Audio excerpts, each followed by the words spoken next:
Moi, je pense que le plus grand bénéfice, c'est déjà de donner la possibilité à chacun de se former à son rythme. Cette personnalisation qui va vraiment, je pense, convaincre les gens que voilà, ça, un cours en salle ne sait pas faire parce qu'il y a un effet de groupe et on ne peut pas répondre aux individualités de chacun. Nous, on a un SIRH qui fait les évaluations en ligne, on a un LMS qui produit de la donnée. Il faut être capable de relier les deux. Mais il y a une capacité, peut-être avec les IA demain, d'agréger cette quantité de données dont on dispose pour faire en sorte d'avoir encore des signaux beaucoup plus précis. Yorana! Bonjour, bienvenue dans Montagnier Cocotier, la pause RH avec Kéraillé de Cadeau 360. Et Dobrivlas, tu pars de TCTA. Nous abordons les nouvelles façons de travailler avec un focus sur la collaboration hybride, La stratégie humaine, la communication interne, l'intégration des nouveaux talents dans les entreprises les nouvelles méthodes de formation et et les meilleures pratiques de New Ways of Working. Yorana, bienvenue dans Pause RH Montagnier Cocotier. Je suis ravie de vous accueillir pour la deuxième partie de notre épisode spécial Air Tahiti Nui, le voyage réussi vers la formation digitale. Bonjour Kay, bonjour à tout le monde. Nous sommes honorés de poursuivre cette discussion captivante avec notre invité de marque, Manouari Mervin, directeur des ressources humaines chez Air Tahiti Nui. Et comme d'habitude, avant de rentrer dans le vif du sujet, je te dis chin chin. Tchin tchin. Donc, dans la première partie, nous avons exploré les débuts passionnants de la transformation numérique de la formation chez Air Tahiti Nui, mais ce n'est pas tout. Dans cette deuxième partie, nous irons encore plus loin pour comprendre les avantages de la formation en ligne, l'impact de l'intelligence artificielle et un projet futur vraiment intriguant. Vous allez voir. Ouais, exactement, Kay. Dans l'épisode précédent, donc Manouari nous a partagé les différentes étapes qu'Air Tahiti Nui avait passées dans la transformation de leur formation en ligne, comment l'e-learning a amélioré leur courbe d'apprentissage et nous a fait partager les contraintes, les difficultés qui les ont fait basculer vers une approche axée plus sur le blended learning finalement. Oui, et cet équilibrage entre le virtuel et le présentiel est bien important. Oui, justement. Alors, si vous êtes prêts, on va écouter ensemble ce que cette deuxième partie nous réserve. On s'était arrêté sur un suspense et nous avions demandé à Manouari quels sont justement les avantages qu'ils ont pu voir, eux, de façon concrète, avec cette transformation vers la formation digitale. Alors, voyons maintenant sur le terrain ce que tous ces efforts leur ont apporté. Moi, je pense que le plus grand bénéfice, c'est déjà de donner la possibilité à chacun de se former à son rythme. Parce que c'est vrai que imposer des cours en salle, évidemment, quand on va en salle, c'est le formateur qui donne le rythme. Quel que soit le niveau des uns et des autres, ce qui est utile, bien sûr, dans certaines formations, encore une fois, très réglementaires. Mais ça permet aux gens, dans des temps de pause qu'ils ont, personnellement, de pouvoir, voilà, se mettre à niveau, peut-être sur des points particuliers, de se poser des questions sur des concepts particuliers, et même d'interroger, si c'est nécessaire, des collègues, des formateurs sur des points particuliers. Donc, je pense que ça amène une forme de, on va dire, comment dire, de recherche Autonomie? personnelle. Oui, de travail personnel. Et puis, je pense que le vrai gain, c'est à la fois d'abord pour le stagiaire. Pour l'entreprise, le gain, il est important, évidemment, parce que quand vous avez une plateforme dans laquelle vous avez déjà tout votre catalogue de cours, vous avez les butées de formation, puisqu'on a des formations sur lesquelles on a des butées réglementaires, vous avez un suivi, vous avez des récurrences, vous savez qu'il faut reprogrammer telle session à tel moment. Voilà, tout ce pilotage est vraiment intéressant une fois qu'on l'a, parce que quand on n'a que des cours en salle et qu'on n'a pas forcément cette capacité d'avoir une vision d'ensemble, c'est très difficile. Donc, c'est que l'outil apporte cette vision globale et qui nous permet aussi de regarder les ressources, parce que c'est facile d'avoir des logiciels, mais il faut regarder quelles sont les informations que cela amène. Et c'est vrai que quand on voit les heures passées, le temps passé par un stagiaire tout bête qui passe en moyenne plus de temps que les autres, bon, on se pose des questions, on dit, est-ce qu'il a eu un problème? Alors souvent, il y a un problème technique. Est-ce que c'est quelqu'un qui a besoin d'un accompagnement particulier? Donc, on essaie de contacter. Donc, on arrive à identifier beaucoup plus facilement les Oui, compétences manquantes ou les difficultés des oui, oui. employés et d'adapter du coup les parcours de formation à leur Oui, et puis, plan de carrière, presque, j'ai envie de dire. Parce que si je comprends bien, chez Air Tahiti Nui aussi, ils ont la possibilité du coup de développer des nouvelles compétences grâce à cette mise en place, entre autres, des LMS, mais aussi des formations forcément en présentiel. Donc, ça devient vraiment l'apprenant au cœur de l'entreprise et l'apprenant au cœur de son propre développement. C'est l'idée. On va dire, on n'a pas conçu, mais on a acheté un certain nombre de supports de formation en ligne, notamment dans des pratiques, enfin, toutes des thématiques comme le management. Et c'est vrai qu'on l'a ouvert à beaucoup de gens. On n'a pas forcément limité ça à des cadres. Et on se rend compte, quand on voit les gens qui se connectent et qui font ces formations, on se dit, ben voilà, il y a peut-être quelqu'un là qui cherche à s'orienter vers Mm. un parcours de management, alors que c'est pas du tout sa position actuelle. Et ça nous donne des informations. Ça nous Mm. donne des informations dans lesquelles on peut en effet commencer à identifier peut-être certains parcours de personnes qui voilà, nous envoient aussi des signaux faibles, hein, sur lesquels il faut être sensible, et qu'on peut croiser avec, par exemple, les entretiens annuels d'évaluation, et puis se dire, ben voilà, il y a une forme de cohérence, il demande une évolution sur tel poste sur un moyen long terme, il fait ses formations en ligne, on le voit, de manière autonome et complètement voilà, dans sa propre initiative. Bon, bah, ce croisement d'informations veut dire quelque chose. Donc, à nous, les RH, d'utiliser ces informations que ces outils nous produisent pour faire en sorte d'avoir, en effet, une capacité de synthèse, puis de dire, bah voilà, cette personne nous envoie des signaux. Donc, l'outil n'est qu'un outil dans ce sens-là où il nous apporte ces informations. Par contre, il faut des humains derrière pour être capable justement de lire ces informations. Alors, peut-être que l'intelligence artificielle va nous aider dans plusieurs Justement, années, je voulais y revenir. mais exactement. Mais pour l'instant, on n'est pas encore doté de ces outils-là, mais c'est vrai que exactement voilà le travail de synthèse, parce que c'est que du croisement d'informations, qu'un IA pourrait faire demain en disant, ben voilà, moi j'ai des ça là, ça là, ça là, t'en penses quoi? Donc il faut être capable de connecter tout cet univers. C'est-à-dire que nous, on a un SIRH qui fait les évaluations en ligne, on a un LMS qui produit de la donnée. Il faut être capable de relier les deux.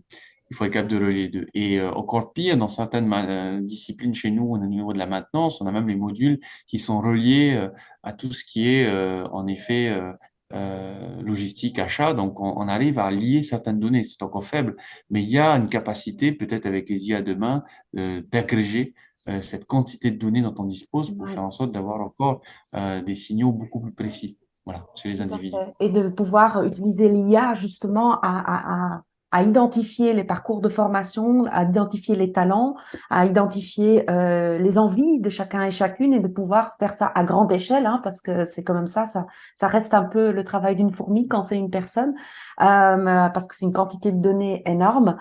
Donc on voit déjà d'ailleurs des IA qui sont en train de se développer pour pouvoir faire ce suivi, hein, pour les RH. Donc, c'est en cours. Et je voulais savoir aussi un petit peu comment est-ce que maintenant qu'on évoque les IA qui nous tient beaucoup à cœur ici aussi, quand on en parle depuis le dernier podcast d'ailleurs, justement de l'impact Hum. des IA dans les entreprises. C'est quand même un sujet qui est hot aujourd'hui. Euh, Dans la création de contenu, dans le domaine de la formation, en aviation, comment est-ce que vous voyez ça? Est-ce que vous voyez un potentiel aussi dans ce domaine-là ou plutôt pas? Et pourquoi? Alors, on n'en a pas aujourd'hui, hein, pour être honnête. On n'a pas encore développé cette partie-là parce qu'on est encore sur des schémas très réglementaires. Donc, bien sûr que l'IA pourrait nous aider à faire énormément de choses, hein, ne serait-ce que, par exemple, moi, je vois des trucs où on pourrait, dans les gestions de conflits à bord, avoir des IA qui sont capables d'interagir avec l'humain sur des réponses, par exemple, des notions de discours un peu difficiles à bord, hein, sur la gestion des conflits notamment. On pourrait avoir ce genre d'intelligence artificielle qui nous aide, voilà, à simuler le comportement d'un passager, à nous aider notamment à détecter peut-être des comportements suspects, des choses comme ça. Mais c'est vrai que l'IA, c'est d'abord aujourd'hui, moi je le vois plus dans un registre plus d'outils. C'est d'être capable aujourd'hui de faire un croisement de données, de nous donner la capacité justement de pouvoir repérer certaines choses dans les parcours, de pouvoir proposer même des fois des choses qui sont en dehors du parcours qui avait été initié, donc d'être capable de remettre en cause, parce que c'est un peu ça l'idée, c'est ne pas être dans des choses tout à fait figées, parce que bon, voilà, on est dans un métier aussi qui est certes très réglementaire, mais qui a besoin d'évoluer. Donc c'est vrai que l'idée, c'est d'avoir un outil qui soit capable d'agréger ces données en fonction de choses qui peuvent être aussi détectées en ligne, dans des rapports d'équipage qui nous dit, voilà, on a eu tel souci, tel souci. Donc, nous dit, ah ben voilà, on a eu un nombre de rapports assez important sur cette thématique. Est-ce que vous ne pourriez pas proposer à ces personnes-là tel type ou tel type, ou est-ce que vous ne pourriez pas envisager de créer tel type ou tel type de formation? Et c'est vrai que ce retour-là, je pense que c'est là où on a encore un manque parce que le distanciel installe une forme de distance avec les gens. Donc, c'est vrai qu'on les voit moins, on discute moins avec eux. Donc, ces retours-là un peu informels et qui ne sont pas forcément partagés quand on est dans une formation en ligne, nous privent un peu finalement d'une mine d'informations. Donc, l'IA pourrait nous aider à capter Mm. encore une fois ces signaux faibles-là. Donc, l'innovation joue un rôle central dans l'évolution de la formation, hein, c'est ce qu'on voit au jour d'aujourd'hui, mais comme on le dit très souvent, ben, faut pas rentrer non plus dans il reprend le pouvoir et il fait tout, parce qu'il y aura toujours l'aspect humain qui va être important, mais il peut jouer un rôle important dans le lien entre ce qui se passe dans le monde digital, hein, donc surtout quand on a des plateformes en ligne, et pour renforcer justement ce lien humain, pour pouvoir encore plus personnaliser les parcours de formation. Et ça, je pense que c'est important de souligner parce qu'il y a énormément de craintes autour de ça. Et voilà, tu dis aussi que c'est plutôt le contraire, c'est pour renforcer justement ce lien et ne pas oublier la personne qui est derrière, mais pouvoir encore plus personnaliser et adapter, même pour ceux qui s'expriment moins. Et ça, je pense que c'est très important d'appuyer là-dessus. Mm. Oui, oui, je pense que le digital doit justement nous permettre d'être encore plus précis sur les approches et pas justement rentrer dans quelque chose qui se noie dans une masse. L'idée, je pense que c'est ce que les gens en tout cas apprécient quand on est en face d'une formation, c'est d'avoir le sentiment, je dis bien le sentiment, que cette formation a été créée pour nous, qu'elle est adaptée totalement à ce qu'on on ressent, ce qu'on imagine, ce qu'on a pu dire dans des rapports, dans des retours, dans des choses comme ça. Et c'est vrai que c'est cette personnalisation qui va vraiment, je pense, convaincre les gens que voilà, ça, un cours en salle ne sait pas faire parce qu'il y a un effet de groupe et on ne peut pas répondre aux individualités de chacun. Ça, par contre, dans un outil type LMS, on serait capable Mm. d'avoir, par exemple, dans une banque de questions, dans un quiz, peut-être être capable de rapprocher ce que la personne, le stagiaire en face, a fait comme retour et ce que lui s'interroge comme problématique. Donc, c'est vrai que l'idée, c'est un peu ce rapprochement-là. Alors, c'est technologique, bien sûr, hein, ça sera jamais 100% naturel, Non, bien mais sûr, déjà, mais on va déjà loin ce pas-là là-dedans est parce qu'il y a important. des IA qui existent. On en a parlé lors du podcast précédent, qui peuvent même identifier des profils psychologiques des employés euh, à travers leurs réponses, à travers la façon dont ils fonctionnent en ligne. Et donc, du coup, on peut quand même déjà avoir un aperçu justement de qui ils sont. Mais encore une fois, ben, comme tu le dis bien, hein, ça, c'est limite aussi ces outils. Et heureusement d'ailleurs, on est encore utile dans le côté humain. Euh, donc ça, c'est assez Voilà. relevant Moi, de souligner ça. c'est ça, moi, Donc, je vois surtout ces outils au service du formateur, hein, parce que le formateur doit rester exactement. maître du contenu, de la trajectoire qu'il veut donner à son cours. L'idée, c'est qu'il y ait des outils qui l'accompagnent à peut-être plus cibler ou plus saisir certains retours de terrain. Voilà, ça doit être un accompagnement global, mais le formateur doit rester le capitaine du navire, si je dois dire ça, parce que évidemment que c'est lui qui apporte la valeur ajoutée pédagogique, mais il doit être voilà, soutenu par des outils. Mm, C'est ça un peu l'idée. Dans la vision que moi j'ai du blended learning, mm, la vision c'est que tout ça serve au final au rapport humain. Parce que je pense que ce qu'un stagiaire retient le plus, c'est tout ce qui le touche lui. Donc il faut être capable de lui apporter des informations qui sont ultra précises et en rapport avec ce qu'il ressent. Et c'est mm. dans ces moments-là où l'information a le plus de sens. Parce que sinon, voilà, on pourrait tout faire en ligne et puis on enlèverait les humains, ce serait plus simple. Mais malheureusement, non. L'essentiel n'est pas là encore aujourd'hui. Donc, dernière petite curiosité de ma part, du coup, quels sont les projets futurs de formation d'ATN? Est-ce qu'il y a encore de l'évolution qui est en route? Comment est-ce que toi, tu aimerais voir la formation de demain? Et quels sont les éléments que tu aimerais encore peaufiner? Alors, je pense que la suite, c'est vraiment, bon, évidemment, de continuer à perfectionner ce qu'on fait dans la partie contenu, dans les rapports entre les stagiaires et les formateurs, d'avoir un statut de formateur un peu plus clair. Mais évidemment que la suite, c'est plus d'aller vers quelque chose d'un peu plus large. Et nous, on a une contrainte chez Artaitimi, c'est qu'on est l'une des seules compagnies internationales qui est basée ici, avec en tout cas tout notre personnel. Et c'est vrai qu'on a du mal parfois à trouver certaines compétences techniques, je parle, hein, tout ce qui est aéronautique. Et donc l'idée pour nous, c'est peut-être à terme, et même à moyen terme, de développer une école de formation qui soit capable en effet de répondre à nos besoins internes en formant du public externe, en créant des viviers de personnes sur des compétences qu'on ne trouve pas. Là, récemment encore, j'ai ouvert une position aux opérations. Je n'ai pas eu de candidat local basé en Polynésie. J'ai trouvé des Polynésiens en France, mais bon, c'est pas forcément dans le même timing. Donc c'est vrai que c'est compliqué. Donc pour nous, l'idée c'est d'anticiper encore. Hein, la formation, et la RH, c'est de l'anticipation. Donc anticiper encore nos besoins futurs et faire en sorte qu'on ait un vivier sur le marché local de personnes qui soient formées dans les métiers que l'on recherche, avec des fois les contraintes réglementaires qui sont associées. Et pourquoi pas avec un mix entre du présentiel et des cours en ligne qui pourraient accélérer en effet la formation de ces personnes-là. Donc ça, c'est un projet de plus long terme et pourquoi pas justement être un peu sur la zone Pacifique, des gens un peu enfin, un peu leaders dans ce métier-là, parce que les compagnies aériennes ont leur propre école de formation, c'est assez courant, on n'a rien inventé. Mais sur la Mm. Polynésie, ça serait nouveau qu'une entreprise ait sa propre école de formation, Ouais, tout à fait. peut-être en partenariat avec des écoles hein, d'ailleurs, hein. Mais voilà, d'être un peu plus autonome, je vais dire, dans la recherche des compétences que l'on a besoin. Mm. Aujourd'hui, on est encore en réponse à un marché du travail, donc on envoie des offres, on reçoit des candidats, mais l'idée, c'est de pouvoir identifier bien en amont et de gagner un peu de temps, parce que ces compétences, malheureusement, sont encore rares dans certaines matières. Voilà. Puis créer l'opportunité justement pour ces talents locaux de se manifester et de pouvoir se former sans devoir quitter le territoire, sans devoir quitter la famille et de Oui, pouvoir se développer dans leurs compétences en ayant cette opportunité ici. oui. Je pense que ça, c'est Oui, important aussi. c'est l'idée parce qu'on a encore beaucoup de métiers où il n'y a pas forcément le diplôme exact qui existe. Beaucoup de métiers en dehors des métiers purement réglementaires, il y a beaucoup de métiers qui sont des métiers d'expérience, de terrain. Mm, Dans certaines positions, même juniors, là, il y a des gens qui ont des parcours de formation de 6 à 7 semaines. C'est des formations lourdes mm, sur lesquelles nous, on aimerait bien gagner ce temps en formant les gens en amont.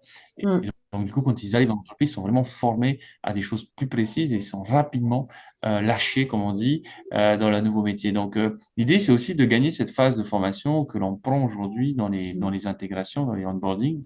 J'aimerais bien qu'on l'anticipe un peu plus mm. pour qu'on puisse être en effet capable d'avoir des gens qui sont prêts dans la nouvelle fonction plus rapidement. Voilà, donc l'école de formation pour intervenir à la fois en amont pour des gens, des publics externes qui ne sont pas encore dans l'entreprise, euh, quand les gens arrivent, donc les nouveaux salariés, et ensuite bah, toute la formation continue des personnes qui sont déjà là depuis un certain nombre de temps et sur lesquelles on pourrait continuer à développer leurs compétences et peut-être les faire évoluer en effet sur d'autres postes. Donc voilà, ça pourrait jouer un rôle très transverse de la formation continue tout au long de la vie, hein, c'est comme ça qu'on l'appelle maintenant. Et l'idée, c'est vraiment d'implémenter ça, parce qu'il y a jamais d'âge limite pour apprendre. Hein. Je pense que le jour où Mm. on arrête d'apprendre, c'est la fin, c'est la fin. Donc, Ah, il faut mais juste, constamment se nourrir. Voilà. on va clôturer pour aujourd'hui. Je pense qu'on a fait un tout petit peu le tour. Quels seraient tes derniers conseils? Demain, il y a une entreprise qui veut mettre en place tout ce système de formation en ligne. Mm. De RH à RH, quels sont les conseils que tu donnerais pour qu'ils puissent peut-être éviter certains challenges que vous avez pu rencontrer? Qu'est-ce qu'on pourrait leur dire pour cette première mise en place, cette première approche? Mm. Bon, je pense que le premier point, c'est vraiment d'avoir une communauté de formateurs, d'avoir des gens qui sont mobilisés autour de ce projet, parce que bon, si les RH ont une vision très particulière de la formation, bah, ils pourront le faire, c'est bien, mais s'ils n'ont pas une communauté en dessous de personnes qui les soutiennent, ça ne pourra pas marcher, parce que le métier de formateur est avant tout un métier de terrain, avec des contraintes. Et ce sont d'abord les gens qui dispensent ces formations qui sont plus à même de pouvoir faire ces remontées. Donc, c'est important d'être aligné déjà entre la vision qu'une DRH peut porter et les contraintes du terrain ou les expériences du terrain qui vont être essentielles pour la suite. Deuxièmement, il faut bien voilà, choisir un outil, en sachant qu'un outil reste un outil. Encore une fois, ne choisissez pas un outil qui fait papa-maman, mais que vous n'utiliserez pas. L'idée, c'est vraiment d'avoir un outil qui corresponde à vos besoins. Ne pas forcément prendre les outils les plus chers du marché parce qu'il faut être capable aussi de les piloter, de les utiliser et d'être capable d'être agile parce que les entreprises ont toutes des contraintes différentes. C'est pas la peine d'aller chercher le même outil qu'Apple si vous n'êtes pas capable de le piloter en ligne avec vos contraintes, vous, de terrain. En sachant que plus l'outil est, on va dire, un peu high market, moins il est capable de s'adapter à vos contraintes. Donc, il faut être aussi dans cet équilibre-là. Ne pas avoir d'ego sur ces sujets. Des fois, on ne sait pas faire certaines choses, mais on ne sait pas faire certaines choses. Ou l'entreprise n'est pas prête à faire ces choses-là, ben, il ne faut pas y aller. Par exemple, ne commencez pas par les outils d'intelligence artificielle. Ça, c'est le bonus. Il faut commencer d'abord par la capacité à dématérialiser, ensuite à digitaliser. Oui. Mais voilà, il ne faut pas brûler les étapes. Ça, c'est important. Je pense que c'est Et puis, important justement d'appuyer là-dessus parce que c'est quelque chose que j'ai constaté sur le terrain ici sur Tahiti. C'est que on commence avec la dernière étape qui est l'étape de la formation. Donc, du coup, par exemple, former les gens sur Teams, un des exemples des plateformes digitales, sans réfléchir justement à cette mise en place et comment est-ce que ça s'introduit dans l'entreprise. Donc, je pense que sur un projet effectivement aussi important quand même que la formation et la transformation de formation, la mise en place des LMS, c'est important de savoir aussi où est-ce qu'on en est dans le processus de digitalisation de notre entreprise et de choisir justement quelque chose qui correspond à ce process et ne pas avoir peur de dire, OK, on n'est pas prêt. Parce qu'il y a plein de choses qui ne sont pas là, parce que du coup, on va se prendre un mur et on va se dire, OK, ce projet-là, de toute façon, ça fonctionne pas. Non, c'est pas ça. Il y a des étapes. On n'a pas, voilà, si votre entreprise n'est pas encore digitalisée à 100% et que déjà dans l'état d'esprit des gens, déjà rien qu'avoir une digitalisation des données, c'est énorme, ne mettez pas en place tout de suite un LMS. Voilà, donc je pense qu'effectivement, c'est important de souligner ça. oui, je pense qu'il ne faut pas commencer par le LMS si on doit digitaliser la fonction RH. Nous, c'était quasiment le dernier outil. Oui. Donc, c'est vrai que c'est important de déjà avoir une culture du digital au niveau de l'entreprise parce que c'est pas juste cliquer sur un cours et l'ouvrir. C'est aussi cette interface avec une machine qui n'est plus forcément un humain. Ouais. Et ce rapport-là est différent. Donc, il faut être capable d'avoir la compréhension de ce qui se passe d'abord dans votre entreprise et de regarder en effet où vous voulez placer le curseur entre le digital et le cours en présentiel, en sachant que ça ne sera jamais tout l'un ou tout l'autre, ça dépendra des moments, mais d'être capable surtout de trouver cet équilibre-là. Et ça prend du temps. Nous, on n'a pas sorti notre premier cours sur Articulate la deuxième semaine de l'implémentation. Ça a pris des mois, des mois et des mois. Beaucoup de Alors, travail des pour nos formateurs. auditeurs, Articulate, c'est un outil qui permet de transformer les contenus en contenus en ligne. Voilà. C'est ça, donc, et toute l'évolution de la gamification, etc., tout ça, ça a pris du temps. Ça s'est pas fait en 2, 3, 4, 5, 6 mois. Ça a pris énormément de temps parce que derrière, il faut que les gens conçoivent les contenus. Donc, c'est une nouvelle manière de concevoir les contenus et ça Et pas s'est que pas ça, fait ils en un doivent jour. concevoir les contenus, mais il faut aussi que les participants soient prêts à consommer le contenu de cette façon-là. Ça Exactement. aussi, on l'a vu, ce qui est important, c'est que si effectivement le participant n'a pas l'habitude d'aller cliquer sur les différents jeux et de jouer le jeu quelque part, il y a quand même aussi cette stratégie humaine derrière. Je voudrais vraiment te remercier, Manouari, de ton intervention, ton partage, de ton partage d'expérience. Je pense que ça va servir à beaucoup de personnes. Bonne journée, Nana. Ok, voilà. Encore une fois, une interview passionnante avec Manouari Mervin, donc directeur des ressources humaines chez Air Tahiti Nui. J'ai vraiment adoré plonger dans sa vision du futur de la formation. C'était vraiment inspirant. Absolument. Ce que j'ai trouvé intéressant, c'est que Air Tahiti Nui met vraiment tout en œuvre pour que l'apprenant ait une facilité d'accès à la formation, qu'il soit acteur de son propre développement et que tout est en place pour qu'il puisse être accompagné dans son parcours d'apprentissage. Oui, et ce que moi j'ai aussi beaucoup apprécié, c'est d'avoir, si tu veux, toutes ces statistiques et informations sur les parcours des apprenants qui sont de plus en plus personnalisées, ces données, pour pouvoir encore mieux ajuster et répondre aux besoins de façon ultra précise et donc, bien sûr, avoir des résultats à la hauteur. Et ça, sans LMS, ce ne serait pas possible. C'est clair. Donc, j'ai été particulièrement, tu sais, intriguée aussi par la discussion sur l'intelligence artificielle qui va dans le même sens, mais de façon exponentielle. Manouari a fait un point important, il a parlé des outils et il a dit les outils ne sont que des outils, on est bien d'accord là-dessus. L'humain reste essentiel pour relier les informations générées par les outils et l'IA pourrait vraiment être un atout pour personnaliser les parcours de formation et identifier les talents à travers des mises en relation des données issues de ces outils que l'on emploie justement. Et puis, il y a aussi cette question cruciale de l'équilibre entre le digital et l'humain. C'est une question qu'on aborde beaucoup, nous, de notre côté, hein, Dobrila. Et puis, il y a cette question cruciale de l'équilibre entre le digital et l'humain. Je suis d'accord avec lui, il faut savoir placer le curseur au bon endroit en fonction de ce qui se passe dans votre entreprise. C'est aussi notre expérience qui a prouvé ça. L'expérience d'apprentissage ne sera jamais tout numérique ou tout en présentiel.